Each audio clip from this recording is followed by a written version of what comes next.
Well, hello. Welcome to today's edition of Relationship Academy. I'm so excited to be here with you at this time. I don't know where you're joining from, but I'm so happy that you are joining. My name is Ndo David, and I'm really excited to have you here. I'm really excited to have you here. So, how was your day? How did it go? What has been happening for you? Would you like to share what has been happening for you and with you? Would you like to share how did your day go? What happened? I would like to know that if you don't mind sharing. I would really love to know. Okay, so today we are looking at a very important one, and this is seven types of husbands no woman wants to marry. Seriously, this is very interesting one for me. I did this work in 2017, and then I shared it on Facebook at that time. Yeah, and it was really very interesting. Seven kinds of husbands. You know, we have marriages all around the world, and we also have marriages that are failing. Marriages are failing. Yeah, a lot of marriages are working, and they are working because people are making them work. If you see any marriage that is working, it is not luck. It is working because someone is making it work. Two persons are coming together to make sure that it's going to work. Because naturally, as humans, we can really frustrate each other. Yeah. When you bring two humans and put them together to do any work together, they are going to frustrate each other. They are really going to frustrate each other because I think that many times this is just how we are wired because you cannot know what's in my mind. Even the Bible says that no man knows what is in the heart of another man except the spirit of the man who is in that is in him, except the spirit of that man. So you're the only one who knows what's in your mind. You're the only one who knows what you want to achieve by a particular move. You're the only one who knows what you want to do. So when we come together, I'm trying to know what's in your mind. And until I know what's in your mind, I may not be able to relate very well with you. And even when you tell me what's in your mind, I'm being suspicious. Are you sure that is being truthful to me? So it becomes very difficult for us to be able to work together because every person has their own will, their own emotions. So I don't even know. Oh, someone says her day was okay. That's beautiful. So we just frustrate each other. There's seven kinds of husbands no woman wants to marry. Really, if you look at the things I'm going to share with you today, they may still be the seven kinds of wife that no man wants to marry. It may still relate. But what I really want to do, I want to bring out the male character because leadership in the home front is very important. And that if the head is good, the whole body will be good. If the man is excellent, it is very easy for the family to be excellent. It is very easy for the family to be excellent. But what we see many times is that there is a leadership gap in the family. So no matter how much the woman tries, things doesn't work out very well because let's take for instance that if the man wants to turn up for counseling, it's very easy to convince the wife to turn up for counseling with him. She will rarely want to say no. But the woman may believe that we need counseling to move our relationship to the next level.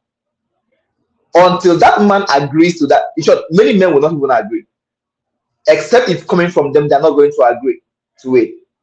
So many times, when the head is good, and we live in a society where there has been so much said about how to be a good wife, and nobody talking about how to be a good husband. So there is always that gap there. There's always that vacancy there. So today we're looking at seven kinds of husbands no woman wants to marry. I must tell you the truth. I'm going to throw myself under the bus in this. I'm going to be as humble as possible, as open as possible, and as transparent as possible because I want us to get to understand this. I want a single man listening to this to understand that there are things he needs to put in place before he gets married. I want a married man listening to this to understand that there are improvements that he needs to do. Even when I was going through this work this evening, I saw that there are still improvements that I need to do myself. We are all work in progress. But if you get to understand that there are things I need to do and you are willing, you're committed to doing them, then life gets better. When you get better, your family will get better. That's just the truth. I want a single woman listening to this to be able to open her mind and understand that there are qualities that she should be looking out for in a man. I want a married woman listening to this to understand exactly where her husband is having these problems and know how best to manage the situation in the home front. So it seems that this is for everybody and everyone is going to benefit from this. So I'll just go quickly to start sharing with you 7 kinds of husbands no woman wants to marry. The first I'm going to sharing with you today is the visionless husband. The visionless husband. The visionless husband is a kind of husband that no woman wants to marry. No woman wants to marry a visionless husband. I tell you, no woman wants to marry a visionless husband because so many persons get into marriage. Some men actually get into marriage not really because they are ready for marriage, but because everyone is talking about getting into marriage. Everybody wants to get married. I'm of age. I'm already 35. I'm clocking 40. All my mates are getting married. So my mother wants me to get married. He's not ready. He doesn't even have a vision for his life. His life is just moving on the frequency of anywhere below pace. We will say it in Nigeria, like he just lives his life like anything goes, just the way anything goes. That's just how he wants to live his life. So he's visionless. So if you don't have a vision for your life, how can you have a vision for your family? If you're not able to put your life together and say, okay, this is what I want to achieve in my life. So you don't even have a vision for your life. How then do you bring someone into your life? What is she going to be helping you to achieve? Because a man needs to be on purpose. He's running with a vision. There are things that he wants to achieve with his life. Now he's bringing in a helpmate. So if you don't have where you're going, what is the helpmate coming to do for you? She comes in and she's looking, there's no work. You come to a site and you call laborers and you say, come, we have work here today. And when they get there, they ask you, where is the work? There is no work. You don't find any work to do. So before you begin to call laborers into the farm, into the site, you already have an idea of the work that you want to achieve. You already have an idea of what you want them to do for you. In fact, I tell single men that this is even the killer point for any woman. Women, I don't know if it's a design or if it's how they have been built by culture, but women are attracted to men with vision. As a single man, when I meet you, within the first 15 minutes of meeting you, I've downloaded to you what I want to do in the next 2, 3, 4, 5 years. And it's very attractive, it's very magnetic. Because a woman is coming into your life to be a helpmate, to help you achieve something. So immediately, even from the first date, she's already seeing work to do. She already sees that we are going somewhere. Because as a woman, if I want to enter your life, I'm asking myself, like, you say I should follow you to where? You want to lead me to where? Where are you leading me to? So a man needs to have a vision for his life and then a vision for the family. So when you're forming a family, you want to know, okay, this is what we want to achieve. Because in the absence of a vision, everything is going to crumble. In the absence of a vision, there is no motivation. So the wife is just there. There's nothing to do. So we just sit down, we just keep on living every day. We get money, we eat it. There's no need to save it. After all, there's nothing we are pursuing. There's nothing we are working out for. So what happens many times is that when those vacancies there, the man is visionless. Many times, the woman will just catch a vision for her life or for the family and she'll start running. So the woman is running the family vision. She created a vision and she's running that vision. Many times the man will not be part of the vision. He will just be visiting the vision and be living. He's living his own personal life. Now the woman is living her own life with the kids. So there's already division in the family. When we say division simply means that there is two vision. So first of all, the man is visionless. The woman has caught a vision from somewhere. Maybe the way her father used to run the family she came from.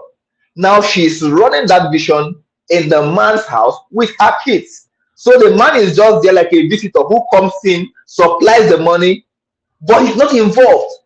He doesn't even know what is happening.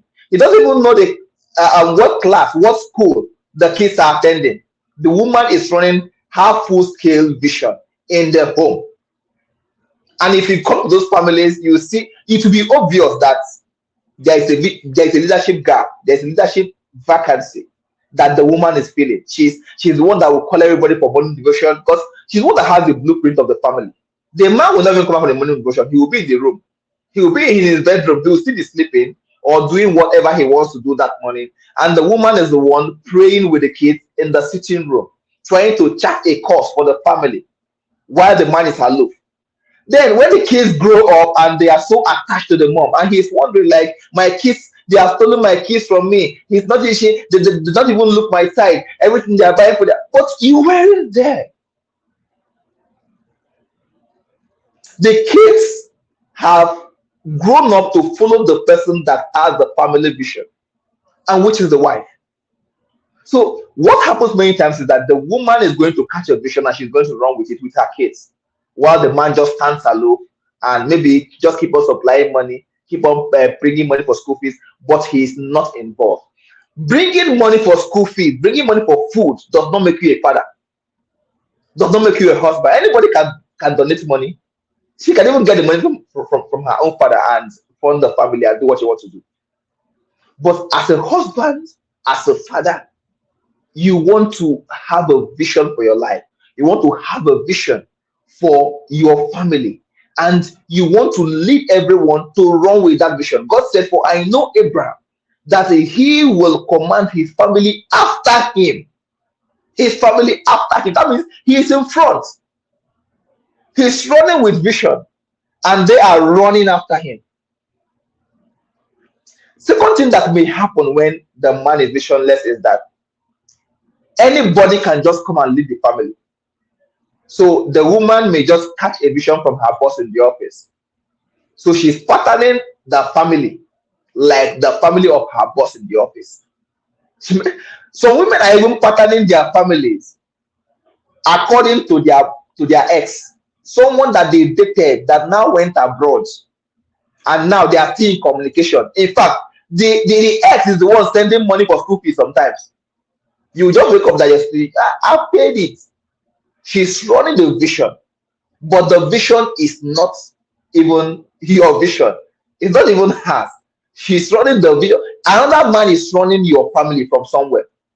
Sometimes your mother-in-law is the one running the family. You're complaining that the mother-in-law every time has something to say in your house because you don't even have a well-defined vision. You don't have a well-defined vision. So there's a vacancy, and that vacancy has to be filled because nature abhors vacuum. So your mother-in-law can feel it, your father-in-law can feel it. You will be angry, but they will feel it because you have left a vacancy there. Or maybe the wife can feel it. So I tell women that even if there is someone somewhere running the family, because it seems like the man is visionless, never come home and tell him that your mother said, that your father said, that your boss said, because many men who are visionless are also insecure. And because he's insecure, he's going to feel very bad that someone is running his family for him, that you're taking orders from somewhere else. Now he's angry and he's fighting the person. He doesn't have a vision, that's true. And he believes that he has a vision. Go to work, come back, bring money, children grow. For him, that's a vision, right? So don't come home and say, you know that this is the right thing to do. Maybe it came from your mind, maybe it came from the Holy Spirit, maybe it came from your boss, maybe it came from anybody. But when you come home, don't tell your husband that your mother said we should do it this way, because it becomes very offensive and it begins to create another problem. You can start to do it that way and say, honey, I think we should do it this way for these reasons, 1, 2, 3, 4, 5. Many men are going to understand that because they believe it's coming from their wife. Some are going to understand, but Don't come and say your uncle said, or your auntie said, or your boss said. He gets jealous and there is problem. So the number two kind of man that no woman wants to marry is the quack husband. I use the word quack here, not really literally, because I didn't find a better word to use here. What I'm trying to talk about is that many men are not trained on how to be a husband. We just grow up, they send us to school. In fact, recently they began to send women to school. Before now, they don't send women to school, they just send the man to school. So he just goes to learn chemistry, biology, physics. He's an engineer, he's a doctor, he's a professor, but he doesn't know how to lead the family. He can lead very well in the office because leading in the office is different from leading at home. In the office, you can lead from your head, but at home, you lead from your heart. They are two different things. At home, there are emotions running over. So, this man, like many men in our lives, many men that I know that you know, like myself, were not trained on how to treat a woman. We're not trained on how to raise a child. We're not trained on how to be a husband or how to be a father. The only thing we know is what we saw our father do, and our father did not do a very good job.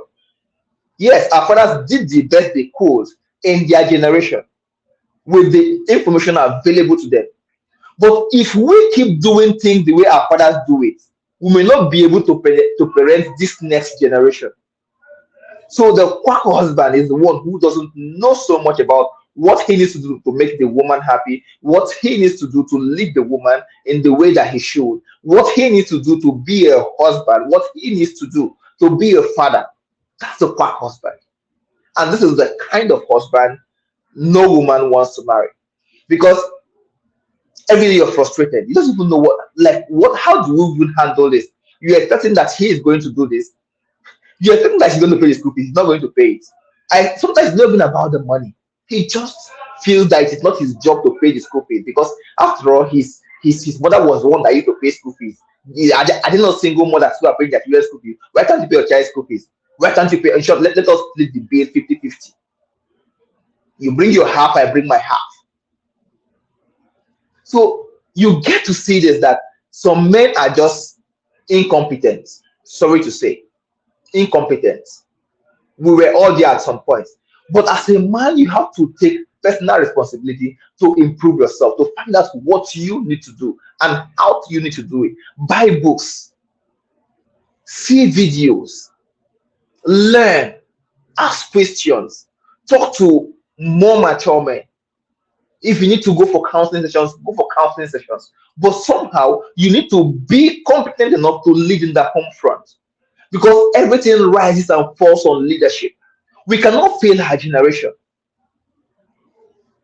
I always say that every family that is failing, I have to blame the man first because everything rises and falls on leadership. If the man can get it right, then everyone in the family will get it right.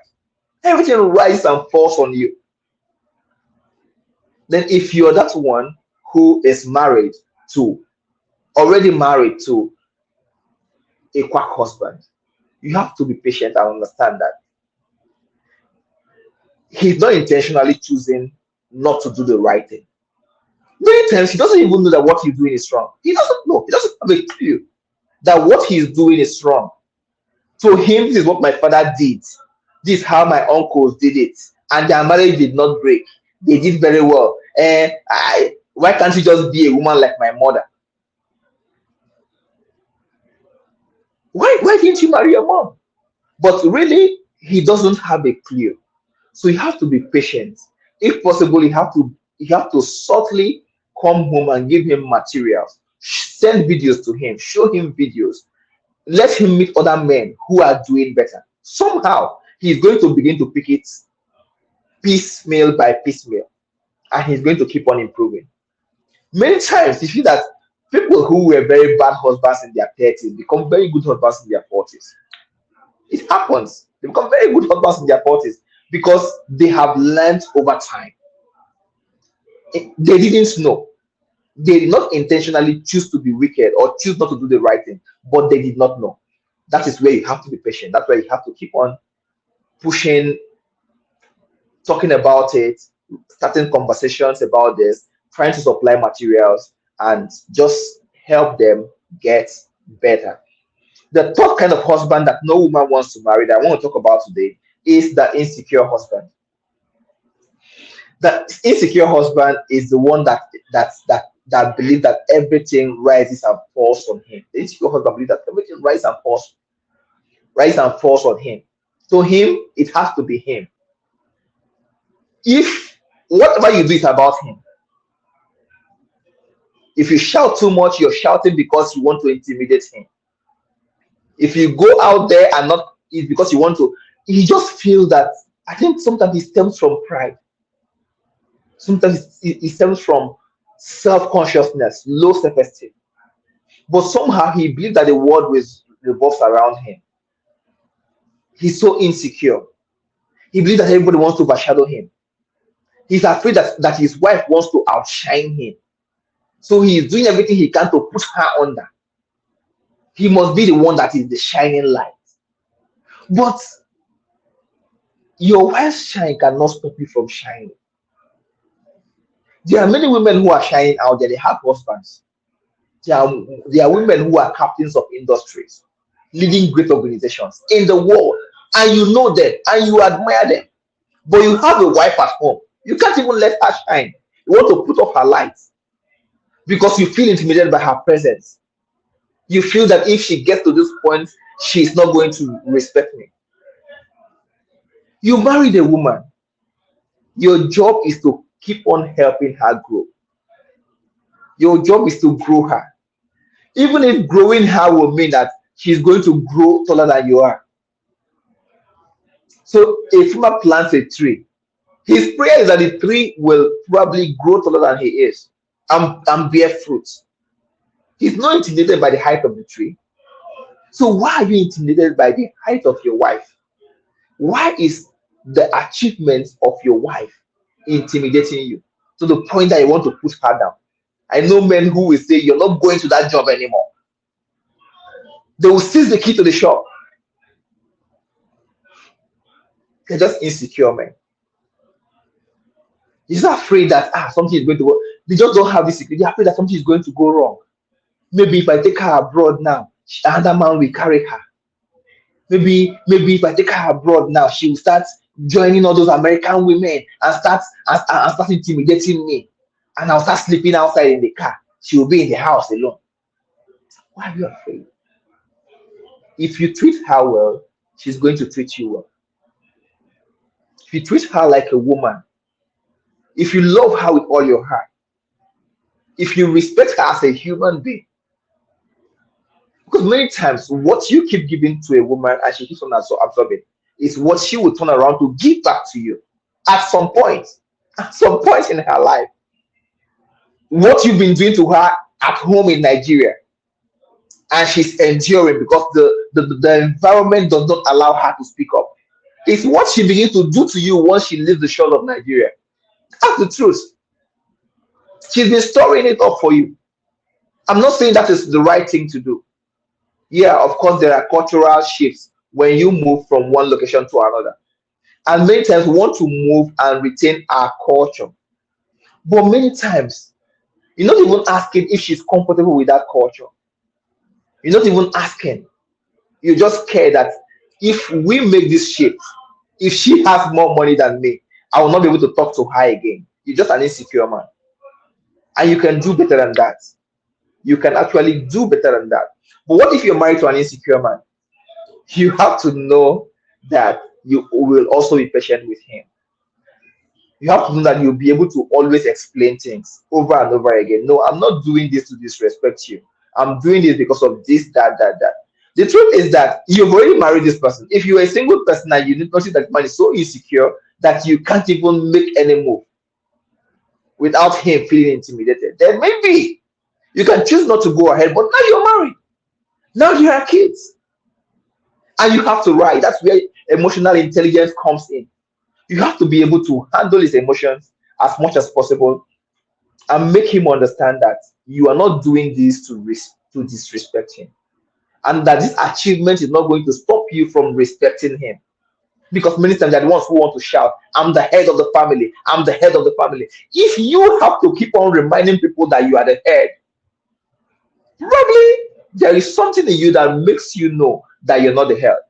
At the point I was leading a team, and I was the director of some playlets and all that. So I'm always shouting that last time I checked, I'm the director. Last time I checked, I'm the director. At a point, before I say last time I checked, where we say I'm the director. Each time you keep on reminding people that you're the head, that means there is something in you that tells you that you're not good enough to be the head. Maybe you're even good enough, but there's just this thing about you. There's just this deep-seated insecurity that comes from maybe past experience that tells you that you're not good enough. But I'm telling you today that you're good enough. I'm telling you that you don't need to be richer than your wife for you to lead your wife. You don't need to have more money. You don't need to be smarter than your wife to lead your wife. You just need to be kind enough and understanding enough to lead her, to make her see the vision that you are pursuing and run with you with that vision. So the next kind of husband I want to talk about now is what I will call the selfish husband. The selfish husband thinks everything about himself. In fact, he married the lady because he believes that marrying her is going to advance his cause.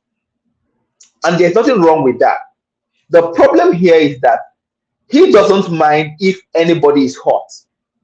Of course, I want to marry a woman because I believe that she's going to make my life better. But at the same time, I also want to make her life better. I want to bring her in and improve her life. I want her life to be better. I want her life to be easier. In as much as I also want my own life to be easier. It's a win-win thing. But for the selfish husband, everything is about him being happy, him being comfortable, him, everything. So, there are some men who will just come from the United States, from the America, from the abroad, America, Canada, Australia, UK, and they'll come to Nigeria to see a very small girl. And really, they go for those ladies who are studying medical courses, nurses, doctors. They just go for the nurses and the doctors, and they pick them and say, okay. Now, they just want to pick these ladies to go there and work so that they can earn money. Selfish. I'm not saying there's anything wrong with that if it's done with the right intention. That okay, yes, our life is going to get better, but she's also going to get better. She's going to get improved. But some persons do this with a very selfish trick. They just want to do this to make their life better. For them, it's just let her come and make more money for me. And some women are like that. They're just getting married for selfish reasons without thinking about how they are going to improve the person's life. For them, it's just, oh, he has more money. Let me just get married so that I can feed home.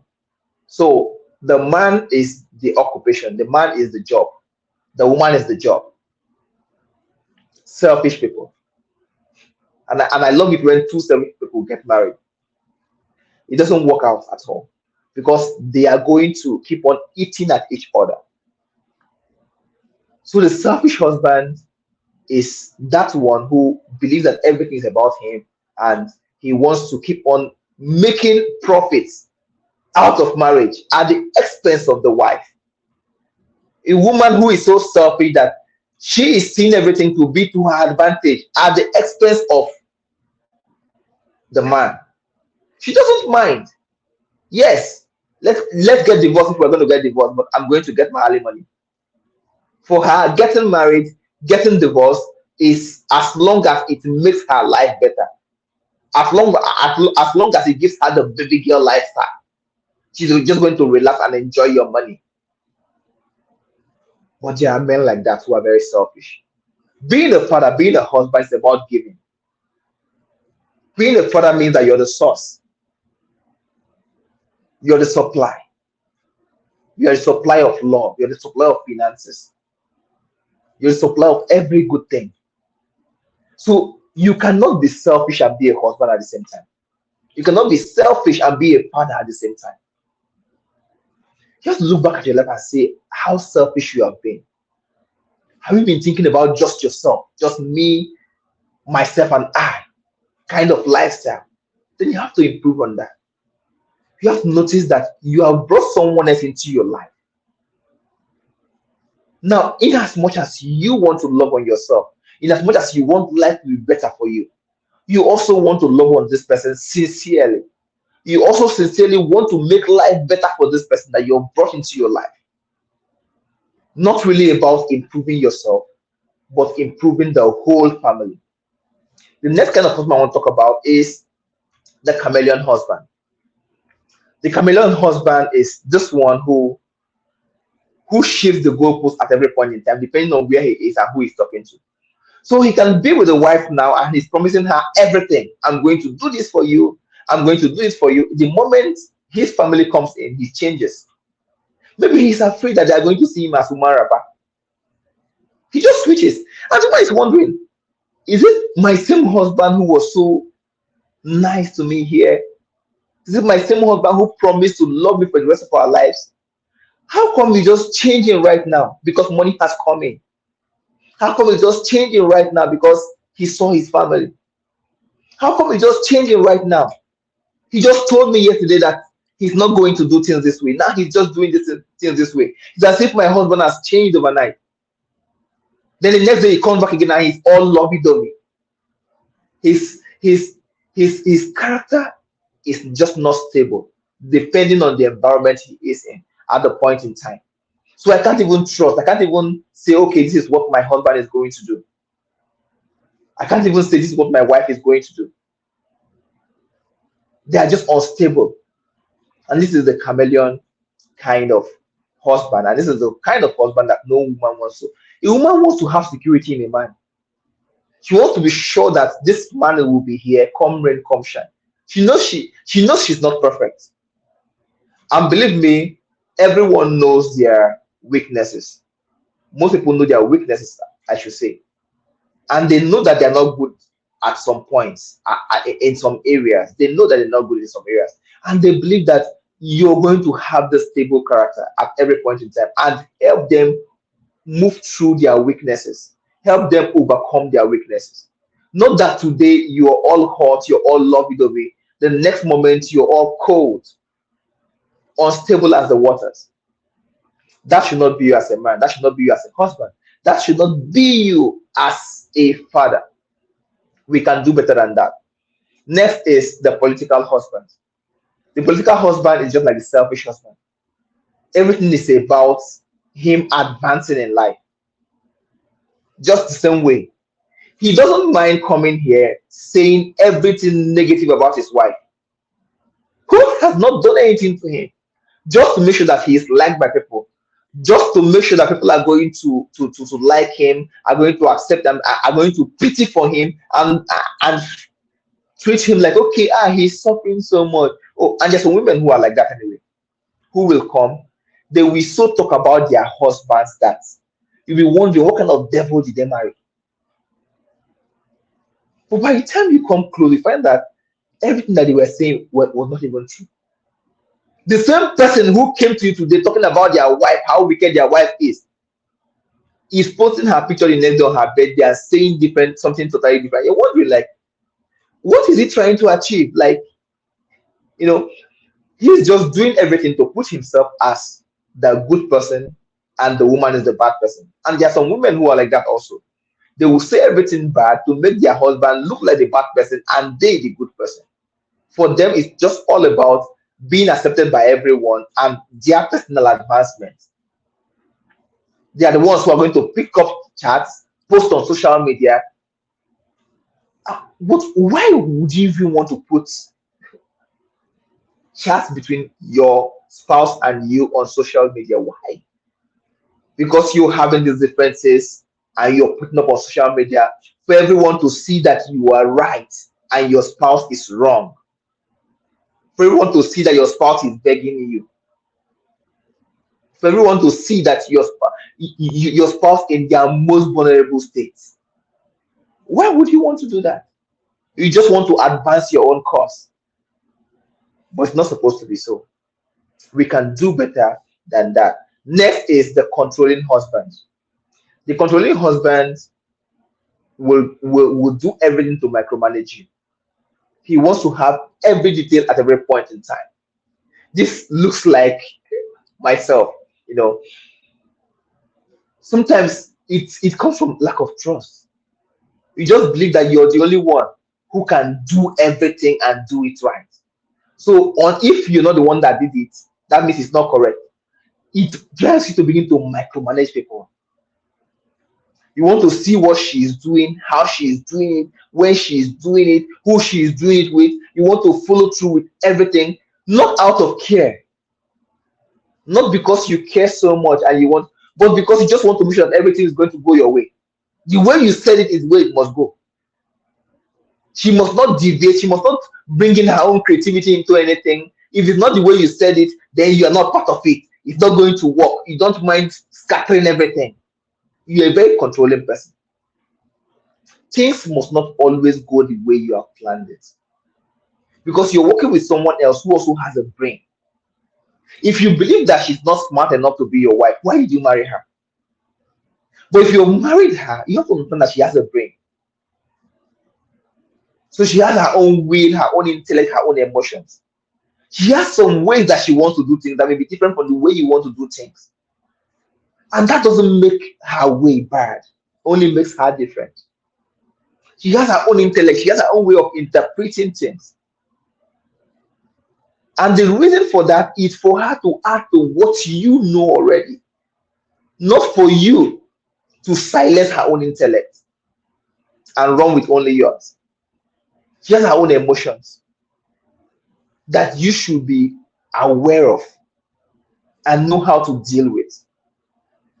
So I always say that you married a person. You married a person, and this person has her own mind.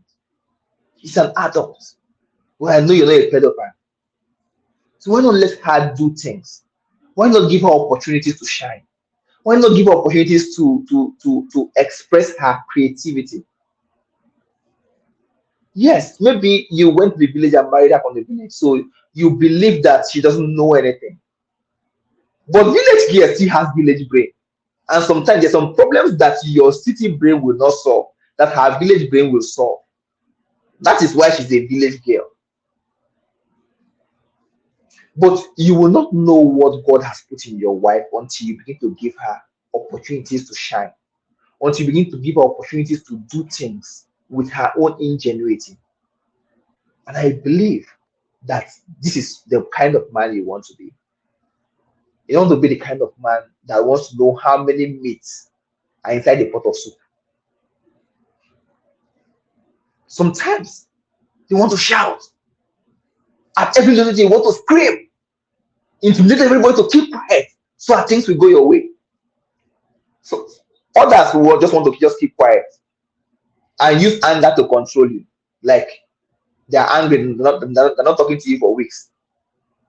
The whole idea is just to get you to turn around and do things exactly the way they want it. But that's not a way to go. You want to do better than that. You want to keep on improving. Like I'm telling you, I'm just trying to describe something that I do that I'm still processing, that I'm still getting better at. We can all do better in our lives. So if you have found yourself to be any of this, I'm not trying to say that you're a bad person. Like I said, your spouse may have to just be patient with you as you walk through these things. But you too have to also work it out yourself. First of all, you have to be aware that this is not how it should be. Then you have to keep on taking steps to make sure that you keep on getting better. So just to run through the 7 kinds of husbands again that no woman wants to marry, and I'm going to hope that you're going to pick them and work with them as we end this session. So let me just go straight right back to the beginning. 7 kinds of husband no woman wants to marry. Number 1 is the visionless husband. No woman wants to marry a visionless husband. A woman wants to run with vision. So because where there is no vision, people perish. So many women are perishing in their families right now because they're just there. There's nothing we are running for. There's no vision. We can have 10 kids, and there's no problem in having 10 kids. But why are you having 10 kids? Is it part of any plan? Because in those days, our parents had 10 kids because they had very big farms, and the kids will be farm hands. So the more kids you have, the richer you are, the wealthier you are.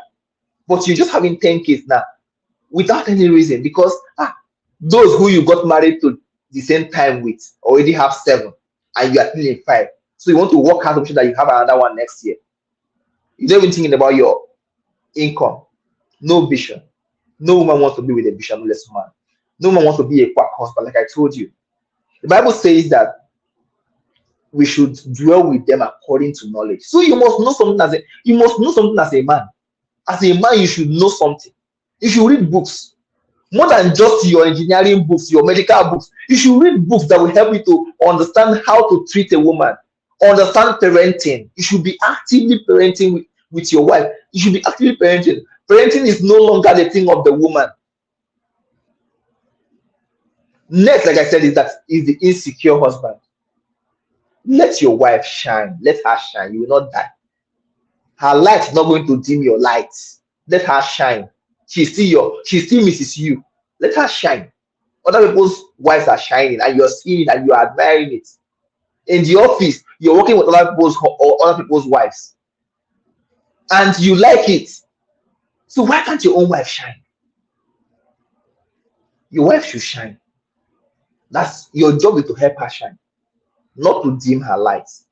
Next is the selfish husband. Everything is not about you. A husband and a father should be selfless. It's about giving, not about taking. It's about advancing their life, not about using them to advance your own life. Next is the chameleon husband. Your character has to be stable. What you say in the morning should be what you're saying in the evening. You can just keep on changing, wavering, unstable like the waters. You can't go far in family life being unstable like the waters. Next is the political husband. There is no point looking good before people. Now, I said something today on Facebook. I said that all the accolades that can come from outside will never measure up to knowing that the people who are closest to me, people who know me at home, people who know me in and out, really appreciate me as a person. They really believe that I am the kind of husband that she wants to have. My kids really believe that I'm the kind of father that we pray to have again and again. Because anybody can praise you outside, anybody can say you're a good man outside because they have not lived with you. When they live with you and see what your wife and kids are saying, they will not be able to say everything that they are saying about you again. But you don't want to just keep face, just do it to be admired outside. Your greatest admiration is the admiration of those who are closest to you, those who know you even when you're sleeping, those who know you even when you're not trying to put up any edifice out there and make it look like you're a good man, even if it means putting people down, stepping on them, painting them black so that you can be white. You can do better than that. Next is the controlling husband. Your wife has a brain. She's a human being.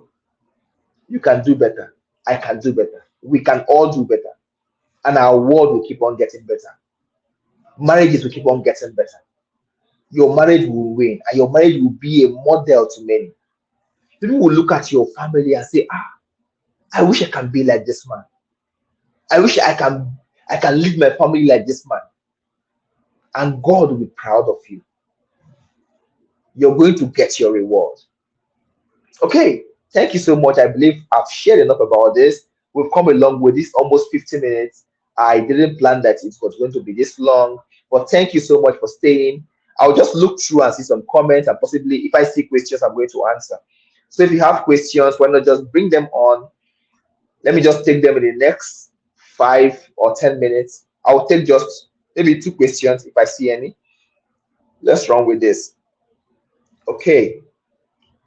Hmm. Wow. Okay. If I see questions, if there's no question, I'm going to go now. So if you have questions, just put it in the comment section and I'm going to answer. If you have questions, put them in the comment section and I'm going to answer. I'd love to answer your questions right now, seriously. I'll just wait. Okay, someone is saying men, but the point is I can't even see your name. I wish I could see your name. But someone is saying that men should really learn and relearn. These boys learn more from your action. That's the truth. That's the truth. The boys want to learn from their father. The boys want to learn from their father. You know, in some families, there are families where you have morning devotion, the boys don't come out.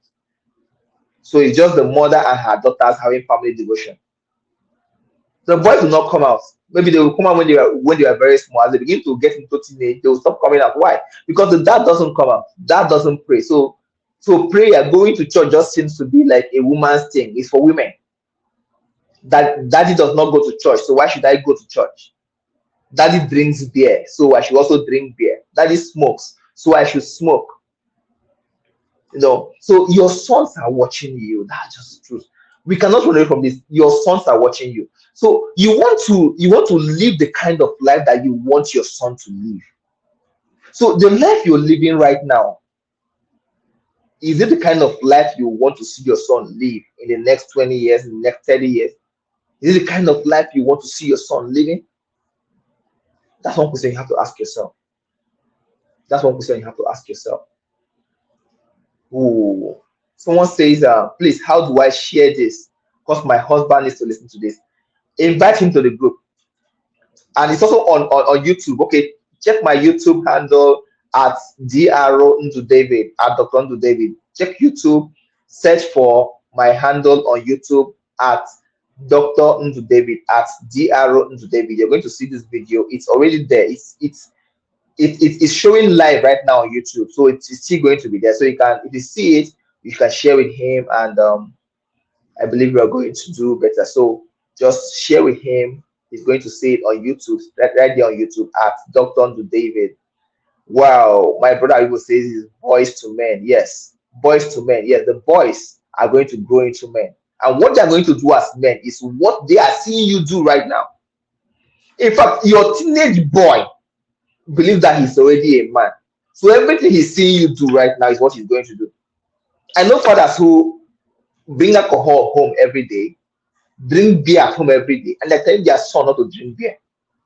He will drink it, but since you have told him not to drink it, he will drink it only when you're not around, because he wants to be like daddy. You are his superhero. So anything you're doing right now is what he wants to do. That is what he sees as right. May God help us. Next is okay, what happened when your husband shuts you out from things when there is issues? He's just being immature. I think I need to understand what you mean. Shut you out from things like he doesn't talk to you. Is that what you mean? Or shut you out from things like if you used to go to shop, he's going to shut you out from the shop, or I don't know. How do you mean shut you out from things? If I believe that he's not talking to you at this point in time, he's just being immature. So many men still need to evolve emotionally. Yes. Many times when things happen, not just, I'm not talking about men last time. I'm not sitting here and saying this is how men behave. It happens to me. Sometimes I don't want to talk to Her Majesty. I don't want to talk to her. Things just happens and I just go off. I'm off. And main thing, what I'm thinking is, I have so many things I want to say. But if I say these things now, she's going to misunderstand it. She will not understand what I'm trying to say. She may think that she may take it strongly. and I may say it wrongly. So I want to wait until my emotions really settle before I can speak. Then sometimes I realize already that I'm wrong. But how do I own up to say I'm wrong? It's difficult for me. Then, okay, I'm wrong, and coming up may not be the problem. But now, how do we chart a course? What should we do so that this is not going to happen again? When I think about all this, I shut out. And sometimes it take me up to days, maybe weeks. I'm trying to come back, but I cannot just come back and we just continue from where we stopped. How do I begin to communicate, like, okay, this is what happened, this is what did not happen, this is how I want you to behave next time? How do I begin to communicate that and not make her feel bad and not make her feel like she's the problem? So I shut down. But I think that has really improved for me. That has really improved for me. What I decided to do right now is, no matter what happens, even if I don't want to talk about it, I'll put a call, I'll send a message, I'll talk to her and let her know, see, I'm not angry with you. I just think I need to process this and let's move past it. Give me time, I'm going to come back, but it may take quite a while. I really need to think through this, and I just communicate with her, because sometimes the problem is just that I did not communicate. I just went off. And I know how frustrating that can be. Yeah. Okay, stop telling you about his activities. He just wants to be childish. A lot of men are very childish. Like I said, we still need to evolve emotionally. And he knows that this is going to hurt you anyway. So, what I would say is, just talk to him. If you have something to tell him, tell him. Don't see what he's doing. Don't take it. See him like your son. That's what I can say. Your son that is throwing a tantrum. You are the mom. If you want to send him on an errand, send him on an errand. Please help me do this. Please help me do that. Please, I need this. When you talk with him without trying to mirror what he is doing, it is easier for him to come off it. It's easier for him to come off, but many times he already wants to come, but doesn't know how to come back, because so many times men start what they cannot finish. You know that you cannot keep marriage like your wife. You cannot. Yes, she's begging you right now. You know that you cannot keep marriage like her. If she goes off, you know that it will be very painful for you. And when she goes off, that's when you start running around as if something is wrong. So talk with him. Let him be. Don't hush. You must talk to me now. You must no. Let him be. But if you have something that you need to tell him, tell him. If you need to ask him to do something for you, ask him to do it. Just pretend as if there's nothing happening, there's nothing wrong between both of you. Let him be quarreling with himself. Within days, he's going to come back. It's very normal with many men. Next, said, I have a lot to say about controlling husbands who make every decision for their wives and family members as if they don't have a brain. But not tonight. Okay, whenever you're ready to talk about it, I'll be ready to hear it. Thank you so much. You've come a long way. I will end this session now, and I hope to see you. Oh, next week, we're not going to be having this next week. Next week, we're not going to be having our session for next week, because I will be in transit. I will not be at my location. Yeah, I'll not be at my location. But after next week, we're going to have another class, and it's going to be something you're going to love. Just trust me. It will be something that you're going to love. So thank you so much. I hope to see you in another session. Until then, my name remains Ndu David. Hope to see you next time. Share this video. Let somebody see it. Go to YouTube and rewatch it again. And I hope to see you next time. Bye. I'm ending this now.